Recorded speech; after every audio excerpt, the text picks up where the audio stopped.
Look, the people of Inwani, they are our cousins. But I will come there. I will go back there on that day. Even the Igbos. Igbos are the Edo people, distant cousins. We are distant cousins. We all separated at Lokoja area, that confluence area. It's not that there was flood in Benin. Idu now moved to Lokoja, to a mountain Lokoja, where the flood to escape the flood. That is not true. Idu came from that Lokoja area to Edo, to current Edo. And I'm going to quickly say something about that have to do. You see, there was a time, 1,000 years ago, maybe 10,000 years ago, 15,000 years ago, we don't really know the time, but it was quite a long time ago. The people that call themselves Benin today, that call themselves Edo today, or the Idu people today, they were one time at the confluence community of the Niger River and the Benin River. There came a time there was heavy flooding in that area. Even till now, I think they still experience flooding, seasonal flooding in that area between the Niger River and the Lokoja confluence. They still experience flooding today. Even other communities around the side of the Niger River, they are still flooded today. Every year, the government give notice, and this time we're talking about, it's quite a long time ago. This flood drove them away, drove Idu. Idu was the leader. Not that Idu was a god, or Idu was just like a man, just like you and me, but he was the leader of the people that led. He was the leader of the group that fled the flood in Lokoja area to Benin.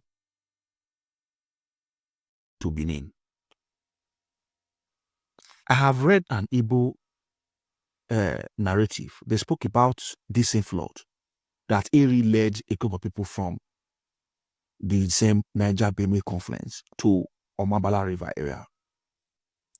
I think I've read that. So, if you look at history, it shows that there's a connection between Idu and Eri. The Idu that led the Edo people to Gonomigodo. I think they have a connection with Eri that led those that became Igbo to Omabala River. That is the area I want you guys to look at. Okay? Now, Idu led his people from Lokoja area, from the Galaland area. He led them and brought them through across the Niger River. He brought them, the flood drove them from there to again the Bode area, to Isako area today. The place called Isako people. People that are called Isako people. That is the first location Idu transited. It was from Isako they now moved to the Esa Plateau. Then from the Esa Plateau, the flood was still expanding, the flood was still moving, was still expanding, but the flood was not too severe. But the people just hung at different locations. The one in Isako area hung in Isako area, maybe the mountains or high hills in Isako area. Why the Idu now asked that they should move further. So they followed Idu further. Some of them refuses to follow Idu. They stay put at Isako area. Why some moved ahead to the Esa Plateau. In Esa Plateau, that is where they stayed for a while. But because the Esa area, the Esa Plateau, there was no river there, so you couldn't sustain them because they were crowd. They were ubi, as in a lot of crowd.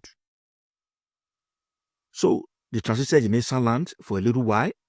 Then Iduna asked that they sent out scouts. They always sending out scouts to go and search the area to know where they will move further to.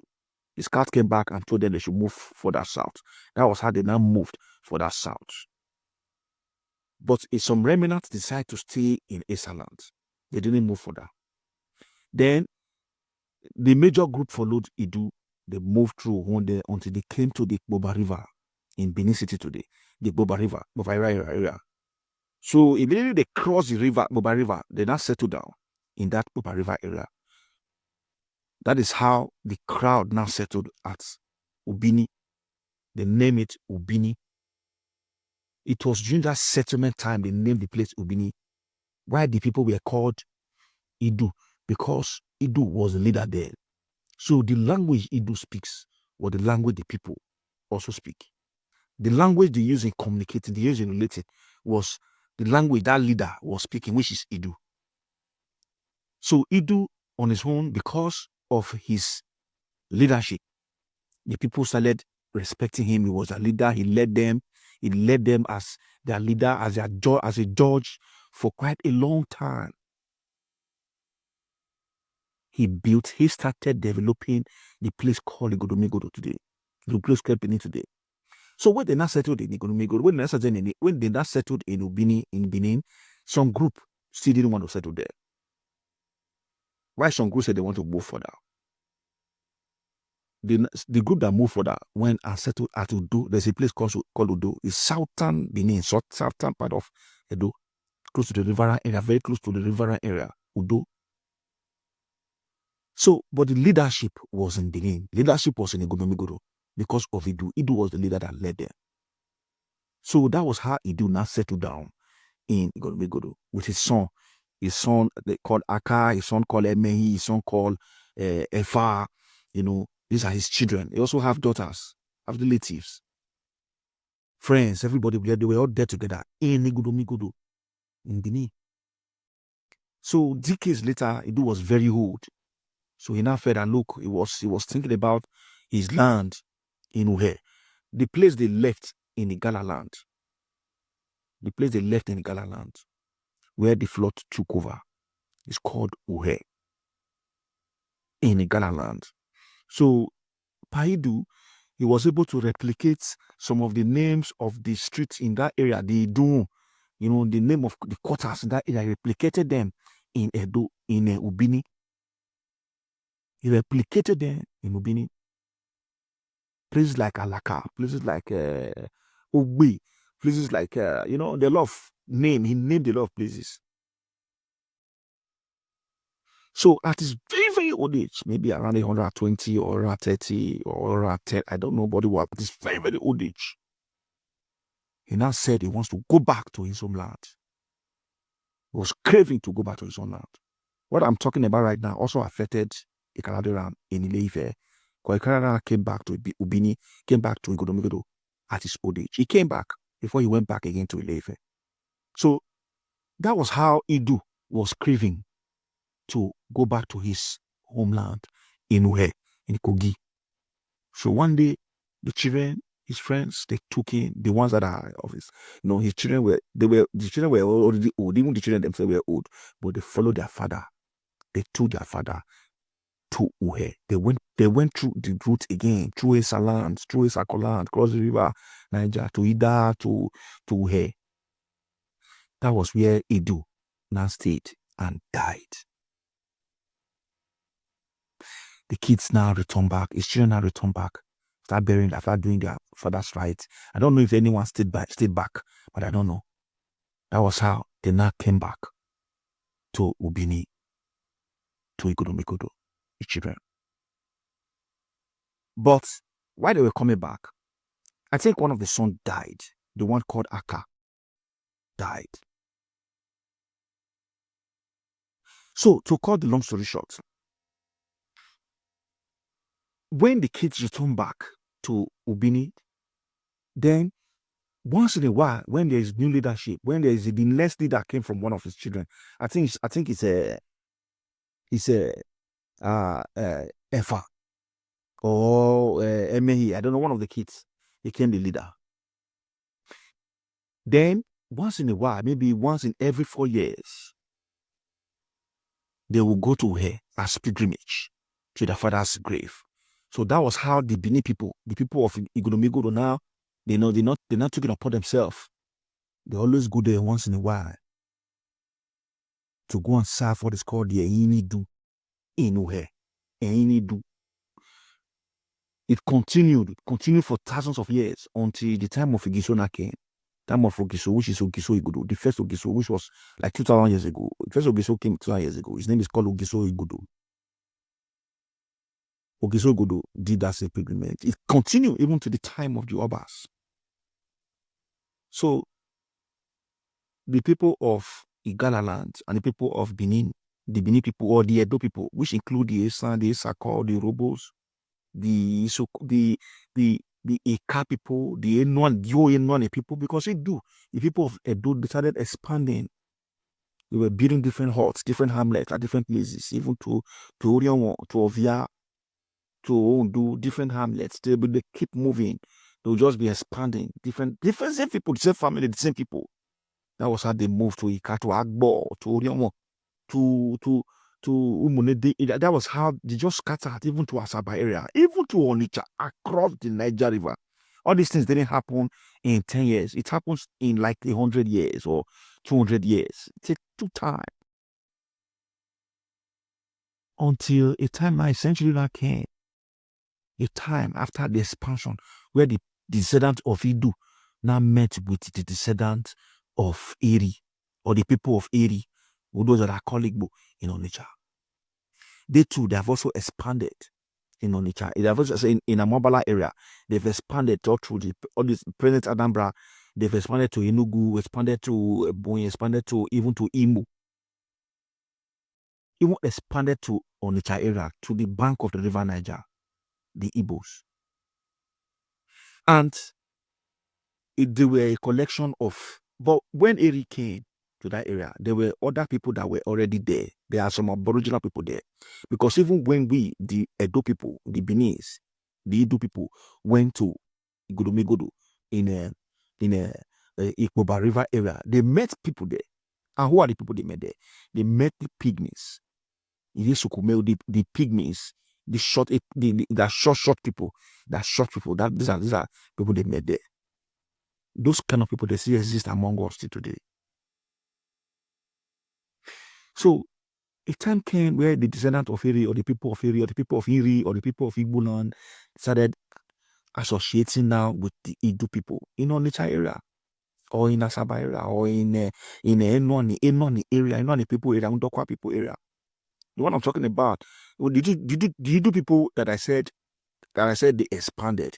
This includes the Robo people, the Shoko people, the San people, the Esa people. They expanded.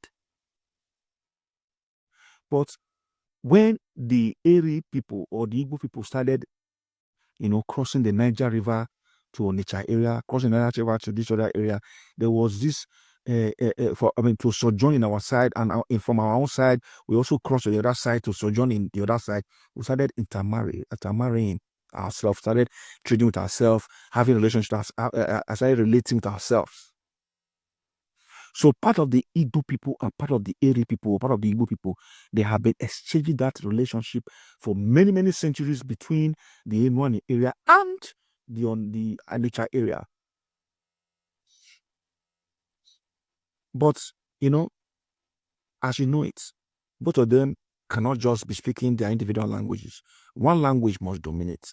And most times, the more aggressive language dominates. The people with more dexterity, they dominate. So there have been centuries of intermarriage between the Idu people and the Igbo people, or the Eri people at the other side, or the Eri people at the other side of the Niger River. Our relationship started at Onitsha area. That is, it is in Onitsha. They started calling us Idu. Not even from the western side of the Niger River. They started, the people of Igbo land, they started identifying us as Idu people, even in Onitsha. Because we crossed to Onitsha, we met them. They also crossed our side, they met Idu. It was Eri at the eastern side of the Niger River, and Idu at the western side of the Niger River. The people from Guachuku, the Ka people, the Agbo people, the Nkwale people, they are all descendants of Idu. It was the influx of the Igbo people that mixed with the people of Robo and Isoko that made them to become Mundokwa. It is the mixture of the Igbo people with the people of Inwani that made them to become Anyota and Oshimile. It is the mixture of the Eri people, or the Eri people, the people of Idu that made the people of Eka to be Eka. The reason why you have dominant Igbo dialect in there is because of the Igbo language, the aggressive Igbo language, and the Igbo dexterity. Not that the people there, that they are Igbos, they are not. They are Idu people. It is your language and your culture that came to adulterate the language and the culture of the aborigines, which is the Idu aborigines. It's your language that crossed over the Niger River. Your language crossover, your culture crossover the Niger River to sojourn in the western side of the Niger River. The people in the west, in the western side, they are Idu people. Why you guys are the other side, the eastern side of Niger River? You guys are Igbo, you guys are Eri, you guys are Eri people. But we are distant cousins. So see the Igbo people saying that the people that anyone is Igbo because they speak more, because there is more Igbo language in that. It was centuries of intermarriage, centuries of relationship. You and I, we have shared relationship, we have a lot of words in our language that are the same. There are a lot of words in our language that are the same. A lot. Like the 4 days calendar, the Edeke, Ekendi, Ede, Eken, which is Eken day. On Eken day, there is no going work. It's like Sabbath day. We have the Edo Kwo, Edo Yi, Ede Aho. That is 4 days, Benin calendar, 4 days a week. We have 4 days a week. We have 7 weeks a month.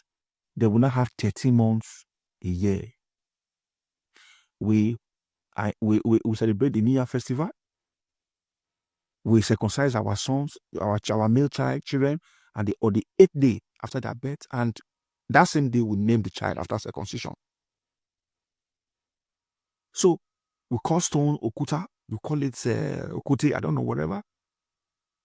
Like the Okoko I mentioned, we call fowl Okoko. I think you guys call it Okuko. There are a lot of words that are seen with that of the Eri people or the Eri people because of our relationship. Because we all want to do it together at the same place at the gala, at the confluence of the Niger River. So you saying that the people of Inwani or the people of Ika or the people of Igbanke, mostly this Igbanke area, Igbanke was the last area the Igbo language encroached into in Ido land. Your Igbo language has been, your Eri language or Eri language has been encroaching into Indo land. It is centuries of encroachment. And you're look, the last one, I'm sorry, not even Igbanke, the last one is Otobaye 1 and Otobaye 2. The people of Evokabwa has been battling the people of Ika that, the encroachment of this language. It was the Oba of Benin, Oba Rejawa that left that before the current Oba. He's the one that settled the matter. And I said, look, Otoba Enyaji, that is, these guys, they are in Oba land. Otoba Ye means it is Oba land that we are in Oba land. So that is how the Oba now allowed to the people of Evokabwa, the Benis and Evoka, now told them that they should let the Ika people stay. Because they are in Otoba, they are in Oba's land. That is how the land was called Otobaye. We have 2 communities in Region called Otobaye 1 and Otobaye 2. The community consists of Bini and Ika people, with dominant Ika people. So the Igbo language and the Igbo culture has been encroaching into Idu land for many centuries. The people of Igbo land, the Igbo people have no land in the western side of the Niger River. The whole land in the western side of Niger River belongs to the descendant of Idu, Eri's brother, or Eri's relative. That ancient Eri relative, or ancient, I don't know, whatever, but they are relative because they left, it was the flood that dispersed them at the confluence of the River Niger. Thousands of years ago.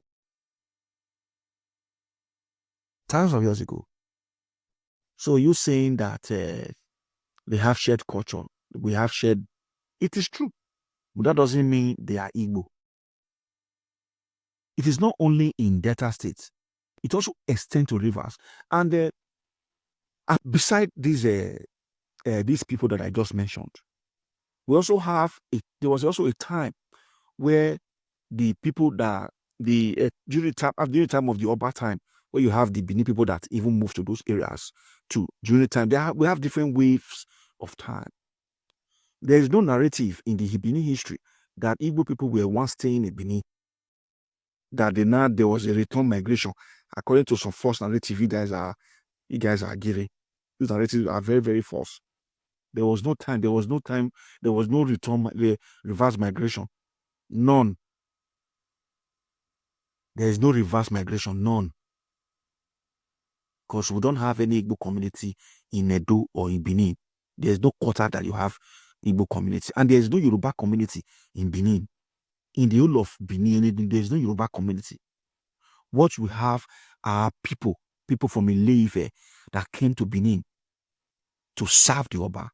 Like the family of Edigi. Edigi they were from Ile-Ife. They are not Yorubas. They are Ife people. And they came to serve